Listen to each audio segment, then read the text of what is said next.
माता ख्याति देवी, ख्याति देवी की दो बेटी लक्ष्मी और ज्येष्ठा।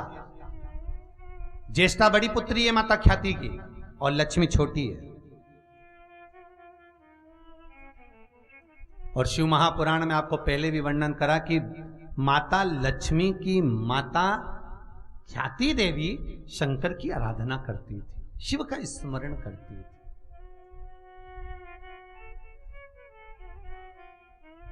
और शिव का स्मरण करती, शिव का भजन करती। एक बार माता ख्याति साधना कर कर तप कर कर भगवान शंकर के शिवलिंग का निर्माण कर कर बैठ गई और भगवान शंकर से प्रार्थना करने लगी। शिव प्रकट हो गए। मां, आज ख्याति देवी शिव की आराधना करती है। तो भगवान शंकर प्रकट होकर कहते हैं, मांगो ख्याति देवी, तुम्हें क्या चाहिए। ख्याति देवी कहती हैं,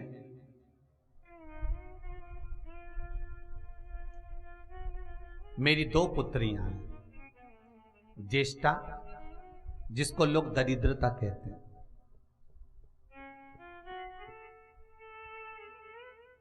ज्येष्ठा जिसको लोग दरिद्रता कहते हैं, और दूसरी है मेरी लक्ष्मी। मेरा एक निवेदन है, बोलिए। इन दोनों कन्या को मैं आपको देना चाहता हूं। लक्ष्मी भी मैं शंकर को देना चाहती हूं और दरिद्रता भी मैं शंकर को देना चाहती हूं।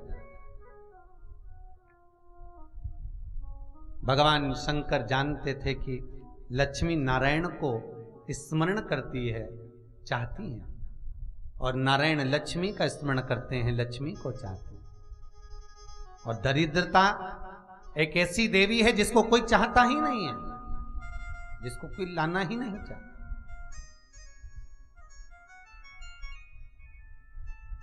भगवान शिव ने कहा, ख्याति देवी, मैं आपकी पुत्रियों को अपना नहीं बना सकता।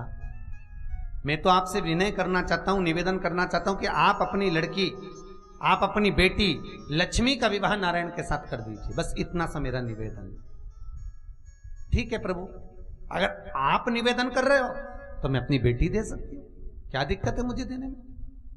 मैं लक्ष्मी का विवाह नारायण के साथ करने को तैयार हूं। जब भगवान विष्णु को लेकर भगवान शंकर माता ख्याति देवी के घर में पहुंचे और माता ख्याति देवी के घर में पहुंचे तो ज्येष्ठा को मालूम पड़ा, दरिद्रता को मालूम पड़ा कि लड़की को देखने के लिए, कन्या को देखने के लिए भगवान आ रहे हैं। अब दरिद्रता भगवान विष्णु को अधिक प्रेम करती थी, तो दरिद्रता के मन में आया, दरिद्रता के मन में भाव आया, चलो मैं तैयार हो जाती हूं। और दरिद्रता श्रृंगार कर कर भगवान विष्णु के सम्मुख में आकर खड़ी हुई। भगवान विष्णु उसको निहारे नहीं, देखे। तब लक्ष्मी जी आई और भगवान विष्णु ने उन्हीं को वर्ण किया। लक्ष्मी और नारायण का विवाह पक्का हो गया। लक्ष्मी जी ने भगवान विष्णु से एक प्रार्थना करी, प्रभु मैं आपसे विवाह करने को तैयार हूं, मना नहीं, पर निवेदन केवल इतना सा है प्रभु कि मेरी बड़ी बहन दरिद्रता कुंवारी बैठी हुई है, मेरी बड़ी बहन ज्येष्ठा कुंवारी बैठी है, और इसकी शादी ना हो और उससे पहले मेरी शादी हो जाए छोटी बहन की, तो लोग क्या कहेंगे। भगवान नारायण ने कहा, तो एक काम करते हैं, पहले आपकी बड़ी बहन की शादी कर देते।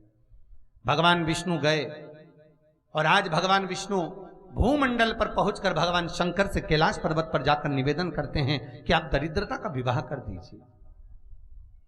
जन्म, मरण और परण, जन्म देने वाला मेरा शिव, मारने वाला मेरा शिव, और परणाने वाला, विवाह शादी कराने वाला भी मेरा शिव, मेरा भोलेनाथ, मेरा ओघड़दानी, मेरा शंकर।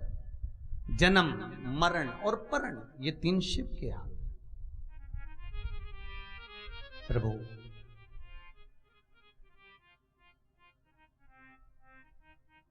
शादी कर दीजिए। भगवान शंकर भगवान विष्णु को लेकर दुसाह मुनि के पास पहुंच गए। दुसाह मुनि,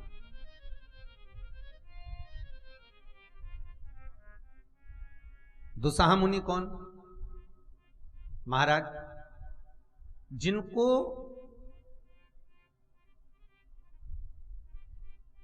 लोग दुख भी कह सकते हैं, दुसाहा जी। और दुसाहा जी के पास में जाकर निवेदन किया, आप इस दरिद्रता से विवाह कर लो, ज्येष्ठा से विवाह कर लो। दुसाहा मुनि बोले, मैं विवाह के लिए राजी नहीं हूं, मैं शादी नहीं करना चाहता, मैं तो तप साधना करना चाहता हूं, मैं यज्ञ अनुष्ठान करना चाहता हूं, मैं इससे विवाह नहीं करूंगा। आपको विवाह तो करना है प्रभु, विनती स्वीकारो, एक बार कन्या तो देखो, कन्या कैसी है। दुसाहा मुनि ने कहा, दिखाओ कन्या। जो कन्या को देखा, ज्येष्ठा को देखा, तो ये तो लक्ष्मी से भी ज्यादा सुंदर थी महाराज, बहुत सुंदर। दुसाहा जी ने कहा, ठीक है, मैं विवाह के लिए राजी हूं, शादी कर लेता हूं। भगवान माता ख्याति देवी ने दुसाहा मुनि के साथ में दरिद्रता का विवाह कर दिया। दुसाहा मुनि दरिद्रता को लेकर जब चले, जैसे ही दरिद्रता से विवाह हुआ, दुसाहा मुनि खुद दुखी हो गए।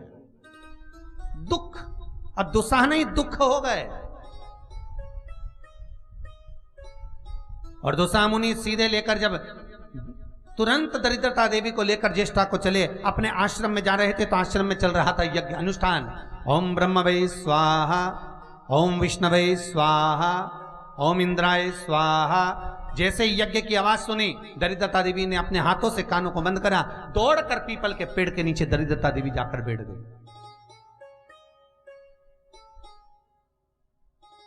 पीपल के पेड़ के नीचे दरिद्रता देवी बैठी। और पीपल के पेड़ के नीचे जब दरिद्रता देवी जाकर बैठी, दुसाहा मुनि ने कहा, चलो अंदर, मैं नहीं जा सकती, पहले यज्ञ बंद करवा। क्योंकि दरिद्रता, जहां यज्ञ होता है, जहां दान होता है, जहां पुण्य होता है, जहां सत्कर्म होता है, जहां भगवान का भजन होता है, जहां नित्य कीर्तन होता है, जहां भगवत कीर्तन आनंद के साथ होता है, वहां दरिद्रता कभी प्रवेश नहीं कर सकती महाराज, वहां दरिद्रता कभी आ नहीं सकती।